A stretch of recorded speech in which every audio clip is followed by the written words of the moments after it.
Hello everyone and welcome back to Inverse Audio. My name is 5X and today we will be breaking down my latest release, All I Knew Was You. So today we'll be looking into my project and I'll be showcasing some of the techniques that I used to create this track. It's slightly different from my usual stuff. I've tried to experiment and push my sound slightly, taking some inspirations from other genres and many artists as well. But yeah, if you guys enjoyed the video, then make sure you leave it a thumbs up, subscribe to the channel for more content, leave a comment with what you want to see on the channel next, and without any further ado, let's get right in the video.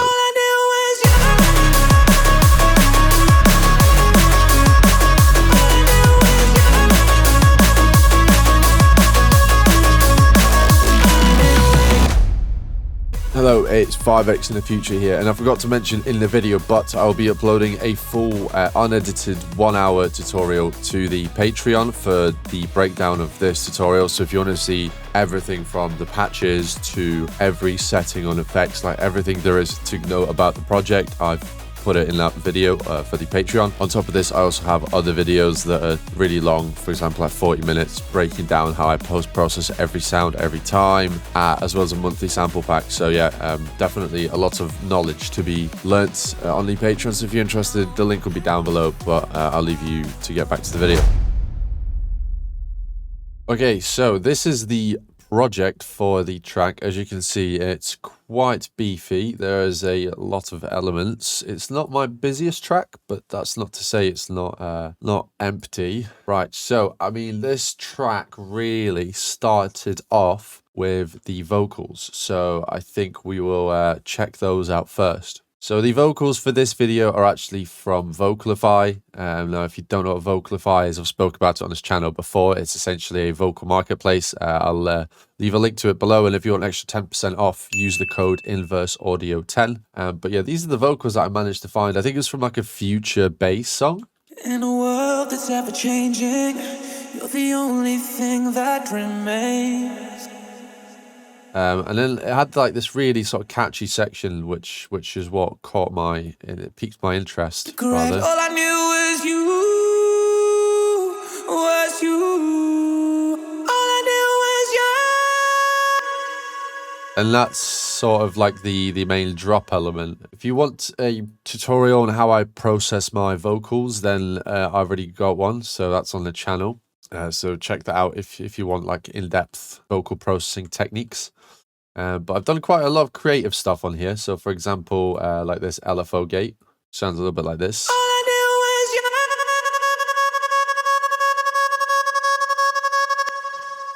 you. Which is quite cool. I think that's, yeah, it's just a trance gate, kilohertz trance gate. And that's just being automated on the U. So that's on the drop, for example. Some other cool things I did is like this bit crusher, which sounds really harsh, but in the context of the song, Get to you.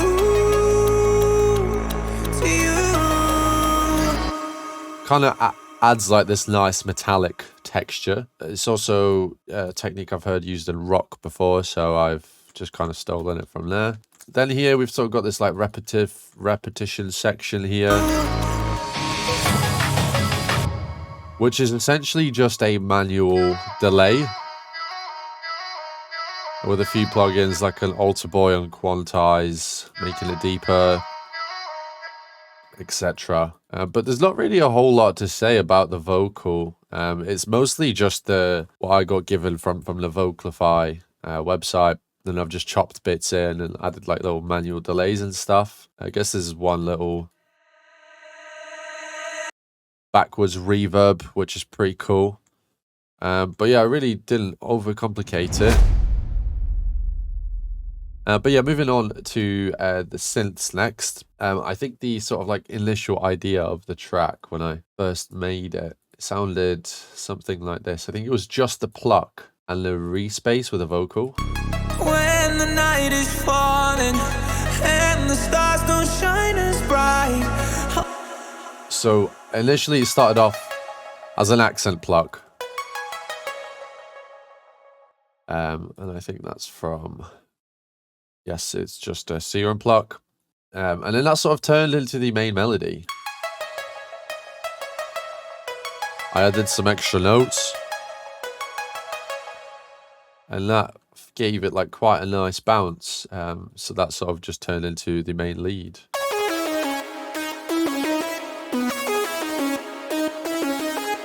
Which is made up of 2 layers. One of them just being a saw wave, and then this one's the more tonal one, which is just like a weird sort of plucky wavetable, quite noisy, a little bit bell-like with loads of unison, and then just another saw. Yeah, effects of just have a chorus and an EQ. So there's like really not a whole lot going on. There is a whole like sort of stack here,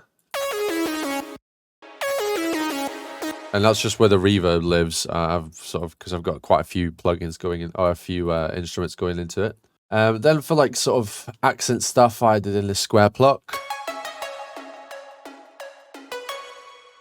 And in terms of like other synths and stuff, that's really it, apart from the obvious in this song, which is the electric guitar. Now that's from a Contact bank, and also that's sort of how I did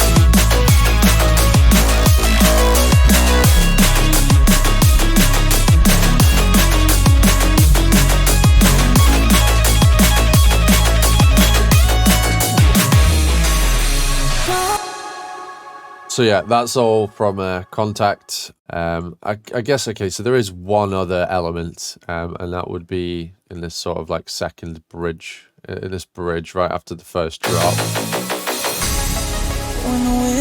Something that I like to do quite a lot is having these like orchestral strings.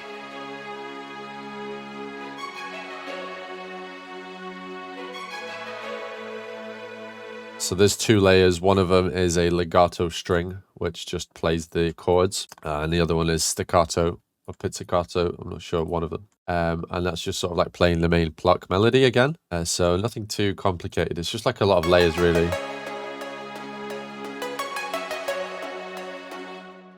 But yeah, let's move on to the atmospheres. So, in terms of atmospheres, I don't think it was really anything too crazy. It was this atmosphere that I found that sort of formed the foundation for the track. And then I believe I have 2 others. And let's have a look at where these are from. So one of them is a Contact library from Ethereal Earth, and the other one is exactly the same. So just a lot of Contact was used in this project, to be fair. And then the second atmosphere was actually Omnisphere, I think. Yeah, so something that I like to do is a lot of cool atmospheres in Omnisphere, but I probably wouldn't recommend getting it now. It's a little bit of an older plugin, but if you have it, cool. But yeah, it's not really a whole lot of craziness going with the atmospheres. It's just a few gentle layers.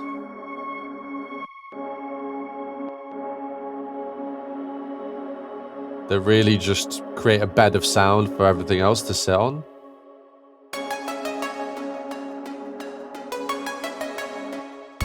When the night is falling.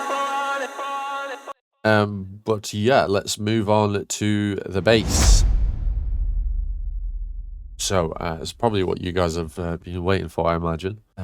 It's the basses. So I guess the one that sort of plays in the intro is just a really simple re-space, which sort of opens up over time. And that's literally just 2 sawtooths, and then there's sort of macros mapped to the cutoff, and it has a chorus on it. And I think on the post, yeah, just a bit of EQ and riff, but I don't even think that's doing anything. But actually, let's not skip. Probably my favorite part about this song is the guitar chugs.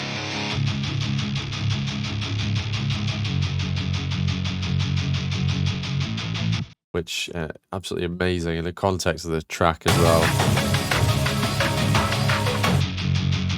There's quite a few effects on this, like for example this Pro Q3, which I'm just sort of tickling this high end with this, just to get a bit more of that high end sort of like stringy noise.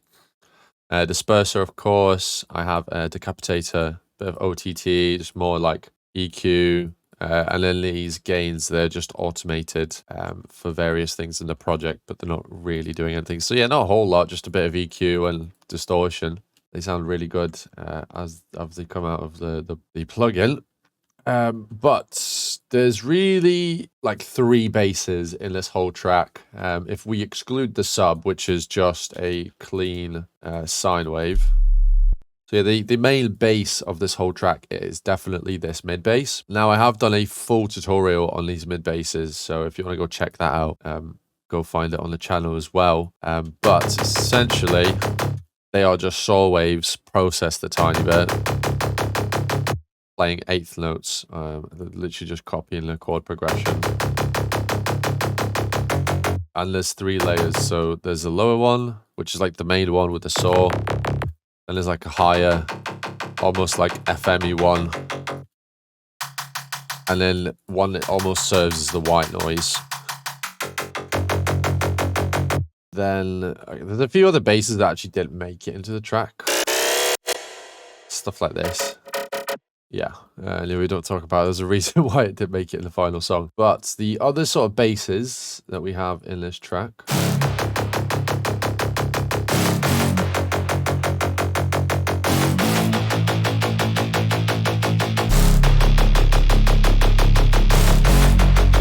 So this is like a really quite complex womp, to be honest. Does it have to be so complicated? Probably not. I think it doesn't sound that good on its own. It's made up of 3 layers, which you're probably going to laugh at just when they're sort of like played by themselves. This is the main layer, so it's mainly focusing on these like lower harmonics, like the 2nd and the 3rd.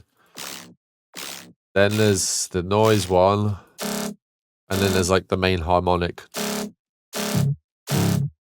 And when you put those together and then process them as well, taking out the lows and you're doing a bit more like a proper EQ, you get sound that sounds like this. I've also layered it with a brass stab, which sounds like this. So I thought it was just missing that extra bit of crunch without it, and then this is without it, and with just gives it a bit more extra power. I've also made it quite wide, which does help. But yeah, it just gives it that really like impactful first hit, which I love.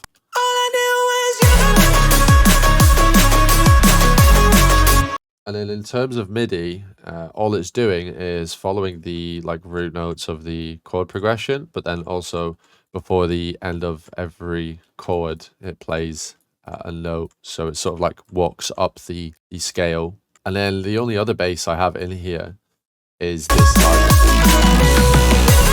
which kind of sounds funny by itself. I tried for ages to get this to sound right, and I think I've finally, I got it somewhere. Like I'm happy with it the way it's turned out, but it's essentially just a lot of filtering. So it's an icon has kick and the basic shapes with a chorus on it. Lot of LFO automation. So it's essentially just following this one LFO, but because I've added so many things onto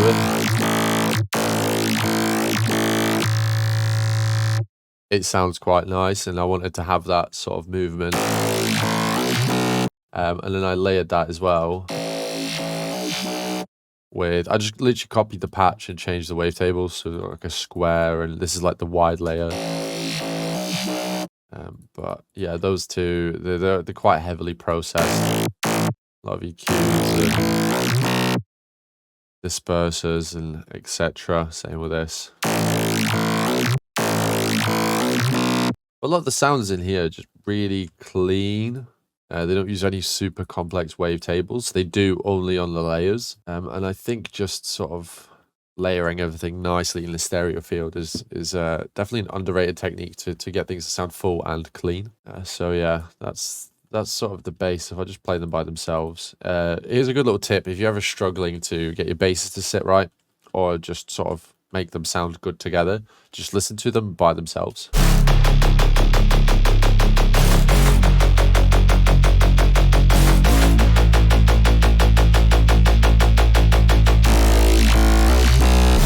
Yeah, that is the basses in a nutshell. All right, so moving on to the drums. Let's quickly play them. They're not as complicated as the bass, to be honest.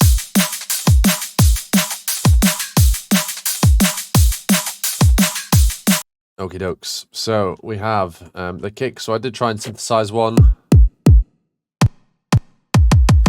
but this one just fit better. So, you know, I tried making one. I always usually do that for songs, but if you have something and it works, like, just stick with it, you know. There's no point overcomplicating something just for the sake of it. Here's the snare.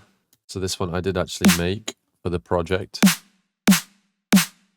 This was done using Kick 2, which is my go-to drum synth.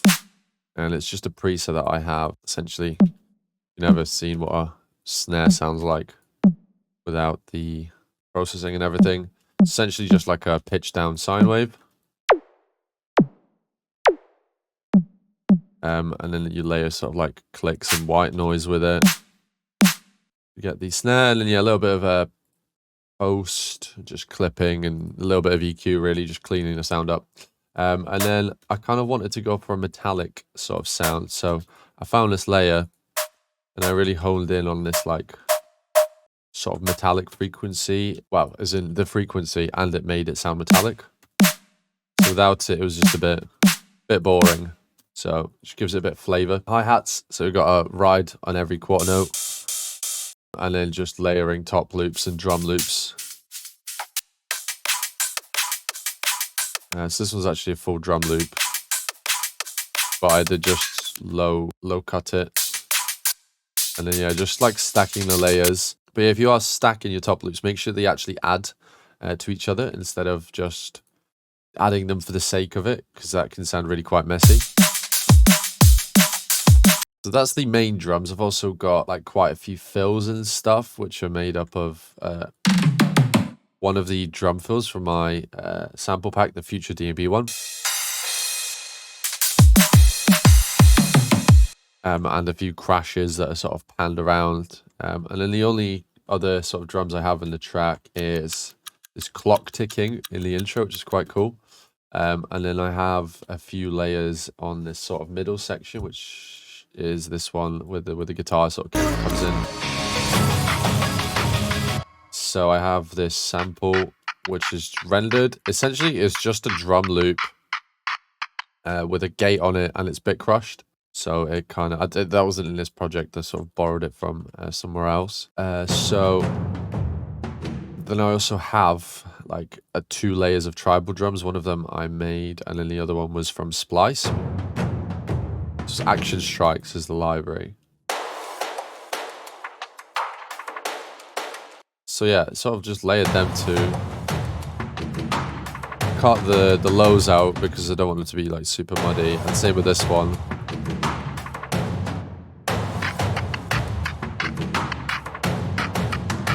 And then just like a snare in the build-up, along with a kick.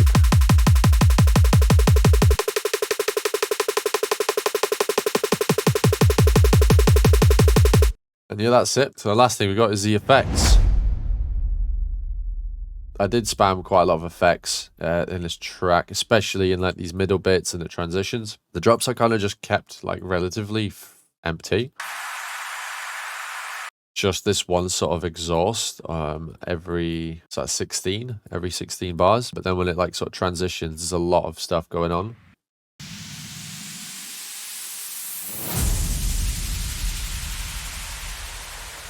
It's really big and dramatic, a lot of rising and falling.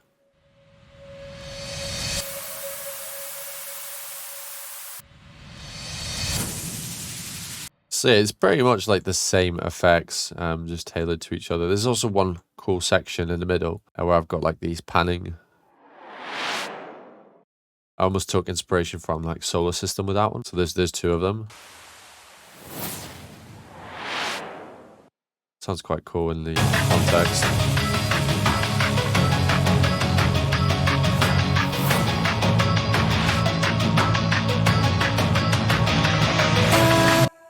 But yes, that is pretty much everything for this project. It's been a little bit of a quicker breakdown, but if you guys want to see the full unedited version, then it will be in my Patreon, which I will link down below. Let me know what videos you guys want to see next. If you're interested in any sample packs or anything, I will be running a Black Friday sale, which will be beginning next week. So stay tuned for that. If you haven't picked up any of our samples and you were looking to do so, then yeah, next week is going to be the time to do it. But yeah, I hope you guys have enjoyed, and I'll catch you next time. Peace.